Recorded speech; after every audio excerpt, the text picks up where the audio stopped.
Hey Philosophers, I'm Michael. And I'm Anna, and today we are going to be talking about the movie Tenet, but probably not for the reasons that you think, like time travel. You gotta watch our other video for that. Oh, dang it, I was going to try to incorporate something about... You were trying to think backwards, weren't you? Stay tuned. All I have for you is a word. Tenet. Time travel. No. Inversion. Aim it and pull the trigger. You're not shooting the bullet, you're catching it. Whoa. Well, I've seen too much. Well, we'll try and keep up. Tenet is not only like so complex philosophically, plot-wise, it's also just an incredible film feat. Like they literally choreographed dances. Yeah, they should have. They Tenet the musical. I could do this all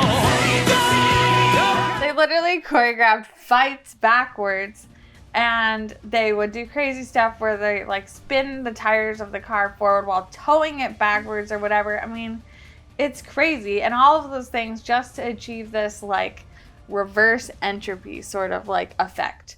But when I like think about the science of it though, I'm kind of like, does that really work? True. Especially physics, like is like the idea of reversing physics like even a real thing? And I was like, you know what, let me look this up. What I found was apparently, theoretically, physics does claim to be able to move in either direction. And the idea is that it doesn't really favor any direction of time. Within the math, it's equally possible for something to go forward as it is for it to go backwards. And if you have an event that starts, has a middle point, and then kind of like an end point, if theoretically reversing the velocity, it can send the thing exactly back in the same path that it came from. At least like that's the theory. I mean, disregarding something like the three-body problem with the physics thing, not the show. And if that interests you, definitely look it up. I'm going to try to put some links in the description because there's just a ton of interesting stuff on this topic. But for the most part, theoretically, physics is reversible. Right. The only reason that we kind of have this perception of time, or at least this is what a lot of people would claim, is because there are two things that do seem to favor one direction, that have an arrow pointing in the forward direction of time. And those things are entropy and consciousness, or internal things like memory or things like that. So interestingly, the first of those two things is exactly what Nolan is tackling in this film. Tenet's not a film about time travel in the conventional sense. It's a film about the direction of time, and that's defined by a thing called entropy. But why are we talking about physics on a channel that's devoted to philosophy and film? We had a really interesting conversation related to a question you thought of, which was... Well, yeah, we're trying to get our head around Tenet as everything's moving backwards in the film. It struck me, I was wondering, what would it mean to be thinking backwards, or to have a conscious life that's moving backwards? So can consciousness move in reverse like physics can?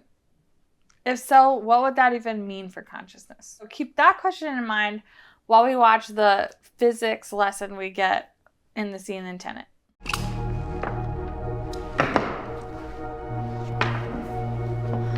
One of these bullets is like us, traveling forwards through time.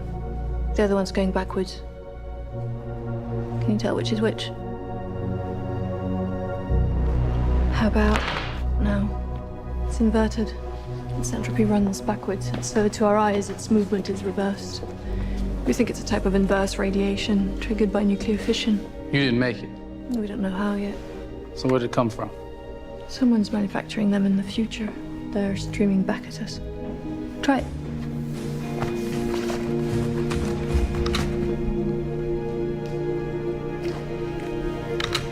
You have to have dropped it.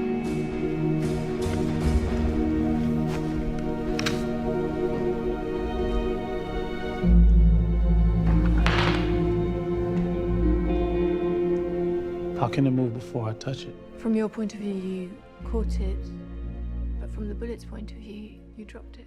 Wow. Or should I say, wow. So Love that this scene. Scene is amazing. It's very simple. Like, it's something you feel like a student film could make or put in there. I mean, it's just like a simple set and stuff, but Simple effects. and simple effects, right? Apart from the gun that you gotta do. Except for the gun, especially if you're in California as a film student. Right. But because of the story itself, it's just mysterious, it's exhilarating, it's kind of ominous. So yeah, this scene is actually highlighting something really interesting, that symmetrical kind of aspect to how physics maybe works, with the ability for something to be looking the same on either side, but just one going in reverse and one going forward. They look exactly the same, and the action that she records is the exact same. You know, it's the same thing happening kind of before and after, but we perceive them going in different directions, sort of a thing. So again, though, within physics, this is all kind of theoretical, because the only thing that can really do these experiments of like perfect velocity reversal or something is a computer and a theoretical space. Like, no one's going out with like to a billiard table and like trying to exactly reverse. I mean, maybe if anyone finds that, put it in the comments, because I would love to see it. But it does seem possible, at least in the math. Right.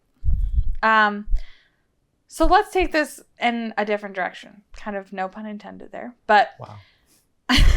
Or should I say, wow. oh my gosh. There is this theory and the philosophy of mind world trying to kind of put consciousness in like the same realm as other physical objects. Right. How would you describe that? Yeah, there's a physicalistic explanation or account for mental properties, or the properties we think of as our conscious, that make up our conscious lives.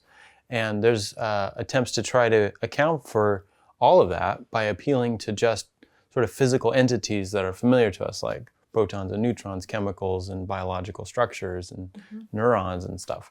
And there's a few different versions of that, but they basically kind of meaningfully ground what we think of as our mental lives as physical. And that's some kind of physicalism view. So if that view did happen to be the right way to think about consciousness, in theory, consciousness would kind of be under the same umbrella as other physical objects, and maybe even under the same umbrella as this whole reverse entropy phenomena. Right. It's easy to kind of conceptualize physicalism because we see it in movies all the time. Like, we see it in things like Transcendence or Captain America 2 when, Zoloft is uploaded to the computer, or Upload, the show. Like, we kind of have this feeling that consciousness is biological, and if you could just do the right, like, neuron to wire conversion factor, that, you'd be in good shape. Of course, if consciousness is purely biological, we do run into some interesting puzzles. The one we're looking at today, but there's other stuff too. What other things do we run into when we're thinking of physicalist terms? There's a number of them. Some of them are just initially the appreciation is, man, mental states just don't seem like physical states. The connection between the kind of properties that you see in physical things, like structural properties of next to or in line with, or charge or mass or any of those sorts of things, just don't have any sort of qualitative similarity to anything in the emotional space or anything in terms of intentionality. Intentionality actually is a technical one about it. It's a funny term. It's the kind of the ofness of our thoughts. I'm thinking of a thing, and so there's a kind of a sort of targeting in our thought process that just no physical state is doing that. It doesn't do that. There's other things like the unity of consciousness and those sorts of things. Free will somehow gets into the picture too. But so there's a lot of things to wrestle with in philosophy of mind. It's one of the really rich and worldview kind of shaking areas to wrestle with, to try to account for what is really going on with our mental lives, and does it connect to the physical world? Not to go on to this tangent, but I don't know if you've seen the meme of, like, it'll show the little dopamine thing marching in a biological, like, I don't know if it's a picture of a dopamine or whatever at work, but and someone will be like, hey, this is happiness. Finally, we know what happiness looks like. It's interesting because I guess it's a kind of in the drinking water, at least in like the U.S., maybe in the West in general, this idea of the direct correlation of physical and mental properties. But like you said, like seeing a dopamine doing its thing biologically doesn't necessarily capture the experience of happiness. Is that kind of what you're saying? Yeah. Well, when you say experience of happiness, that's a way of maybe alluding to the properties of happiness, or whatever these emotional states might be, or even the object of our thought, right? A lot of times our happiness is, maybe we might have a mood or a glow about our attitude, but a lot of times it's connected to purposes and fulfillments of those purposes, and then also an attitude about those. And so none of that seems like you could really point at a physical entity, a dopamine floating around, and you say, clearly that's a happy memory of a loved one, and you say, it's good to cherish them, you know. There it is, there's the dopamine. We can see the correlation maybe that things like that are happening, but to really make the connection that you say, oh, that makes sense. That has a satisfying insight into the nature of the mind. Look at what dopamine is. Look at what the mental experience is. Clearly, those are the same thing, or tightly connected in some way, such that the mental must be physical in some way. Yeah. Not the least of these puzzles is the one that this video is actually focusing on, which is, if consciousness is physical, would the same possibility of reversing consciousness be possible? Like we kind of see Nolan trying to do with reverse entropy. Right. And as we said earlier, there's kind of two things that are keeping us in this sense of just time is moving in one direction. There's an arrow of time, and it's entropy and consciousness. And we're seeing Nolan tackle entropy. Is he also tackling consciousness? That's the question. So we kind of started racking our brains. Like, does he try to show us reverse consciousness in this film? Yeah. Let's take a look at the scene that maybe points that direction.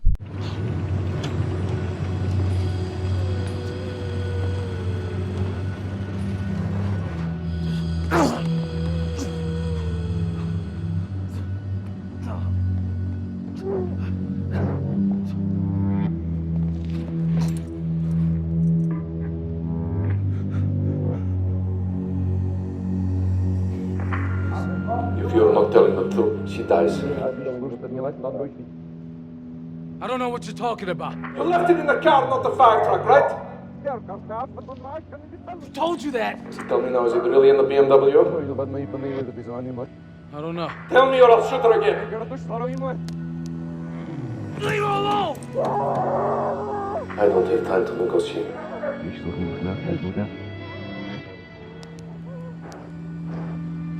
Listen to me. 3, I can help you. 2, Go! 1. Next one's a bullet to the head. No! 1, 2, 3. Okay. The car. The BMW. I left it in the We're going to BMW. check this is real. It's in the glove box. Where did you leave it? Car or fast truck? Which one? Which vehicle did you leave it in? I need to know before I go out there. I already told you. I believe you. You wanted her here. I hope you'll be happy. Too bad they didn't get him in that one. They Get could who? have killed that guy right away. Right there. Oh, but they don't want to. Never mind. Because they're still trying to find it. Well, because I think if he dies, the whole algorithm explodes, right? The whole world goes with them or something. The scene is like, it's just beyond complex. Like, I've watched so many explainer videos and searched YouTube, and even the explainer, like literally one of the comments on the explainer was like, I'm waiting for the video explainer to explain this explainer. So again, kudos to the filmmakers. Kudos to the editor, Jen Lame. I'm like in awe of her ability to put this together. But okay, the question is, does the scene show reverse consciousness in some way? What do you think? Like, I feel like my consciousness went into reverse. it's like I'm like the rational conception understanding is like going backwards. Like, I understand less now than when I first started. I don't think it does. I think what we experience a lot of is the backwards audio, which unfortunately I'm not able to quite parse. You know, are we experiencing an echo? Why we're hearing kind of feels like double somehow at the same time? But clearly the protagonist is hearing the antagonist speaking in reverse. But when we then cut to the antagonist's experience from his vantage point, we jump to a different point in time and we experience him walking through that scene on his side of things. His conscious life is flowing forward. He's trying to get information. He's counting a certain way. You know, he's forming a plan, and it doesn't seem backwards. Yeah, right. And I think that's fair because it would have really been breaking Nolan's rules, right? Because he is trying to show not only just they're not moving backward and forward in time, they actually have reversed entropy so that they're now experiencing time in the opposite direction. So it's not like the protagonist is just like experiencing himself moving backwards or something. Everything he's doing still feels forwards because it is his forwards now. His sort of journey is moving forward. He just keeps moving forward, but he's playing with, you know, which direction time is going in by reversing the entropy there. Obviously, Nolan is tackling one of the big two, right? The entropy and consciousness being the big two. But I think it is interesting that given all the effort that Nolan puts into trying to help us imagine this world where reverse entropy is possible, it's interesting he doesn't even broach the idea of consciousness being reversed. I'm not sure that was an intentional choice on his part, if he just didn't think of it. But I think it just shows one thing that is really hard for us to imagine consciousness going in reverse. Right. I think it's not only difficult to imagine, but it's difficult to imagine. No, that we to get into the details, to try and wonder, like, what would it mean for the life of the mind for us to form an idea, to form a plan, to come to a realization is a good example. Yeah. To come to a deductive argument or something, and then to have the conclusion. And then to wonder about the premises or to move in the other way. So this is, right. I'm trying to use that as an example. I don't know, do you have any that come to mind? Yeah, it feels like, I mean, would it be constantly forgetting or like devolving like flowers for Algernon? Like, I don't think it's even that. There's another story by Charles Williams called, I think it's called Multiple Dimensions or something. And it's about someone who is going to time travel, and they have this moment where they realize if they don't do it the right way, they will always go back in time to the moment before they decided to time travel to that point and then go back. So they'd be stuck in an infinite loop, which is probably the only time I've seen in time travel where you lose consciousness of the time traveling action you've done in the future. Like in Avengers or something, or even Back to the Future. Like they go back in time, but they still remember that they did that. And it's still purposing forward. Right. But this book maybe is the only time I've seen it where it's like, once I go back in time, I won't remember anything that I've experienced past that point in time. So I could get myself stuck.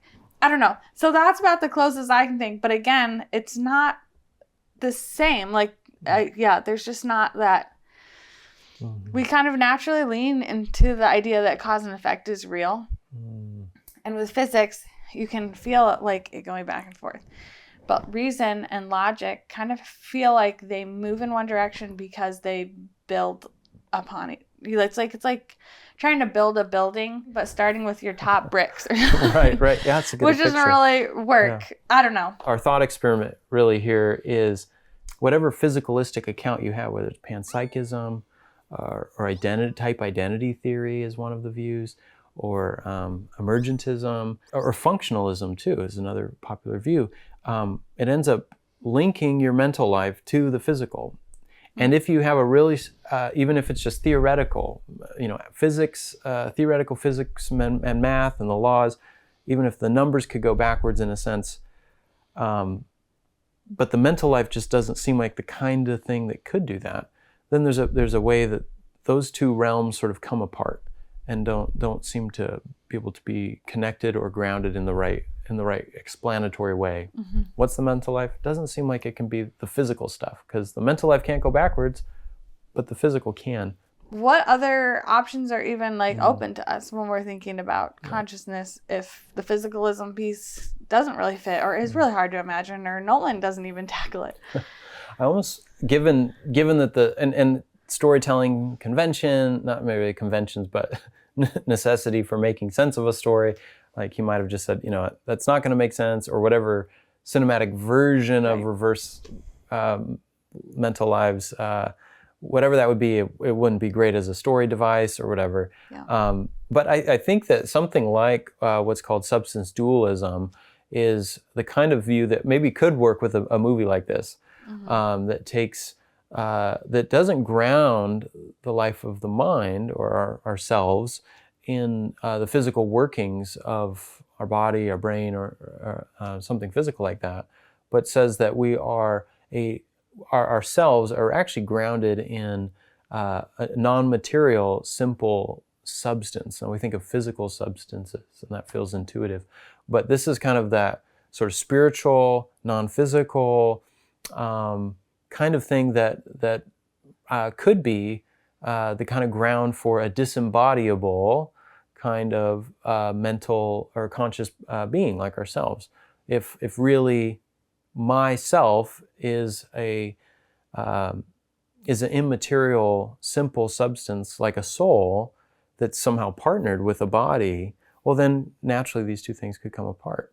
And so the question in substance dualism is or one of the motivations for it is so much of the mental life and its properties can map onto something like that better than a physical substance, and provides better kind of explanatory, like maybe power for those the aspects of our mental life. So interesting. Maybe the movie could be.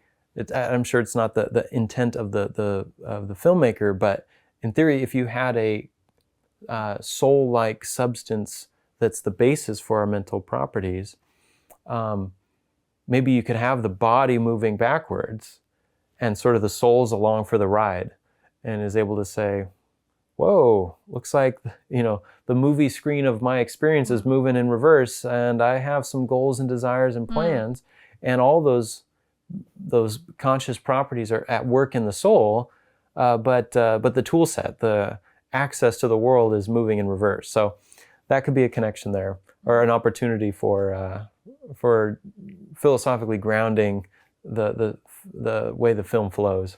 Yeah, and we might have other things to answer with substance dualism, Sure. like how it, integrates with the physical body in some way. Like Right. you get brain damage and it feels like you experience a personality change or something. So there's other things that have to be answered there, but it does totally alleviate this tension that we're wrestling with in this video, which is like, hey, physical things apparently can move forward and backward, at least in theoretical physics. But we can't even imagine that when it comes to consciousness. So maybe it's possible consciousness isn't a physical thing that would abide by those physical rules. It's a strong hunch. Yeah. The nature of consciousness is a really interesting topic. It'd be fun to delve into that in another video. If there's a film that you would love to see us kind of look at more deeply in terms of consciousness and what's available there, feel free to comment, and we'd love to potentially take a look at one of those. In the meantime, thank you so much for joining us for this exploration of Tenet. It has been really fun to think about reverse entropy and theoretical physics and consciousness and substance dualism and all these pieces. And we kind of got to take a lot of deep dives in a film that is already such a deep dive with its complexity. So thank you so much for being here. This is what we love doing, exploring deep philosophical concepts within film and trying to kind of get a better grip on some of these complex topics. So if this is something that you enjoyed, We would love to have you back to the channel. Thanks so much for joining us. Thanks.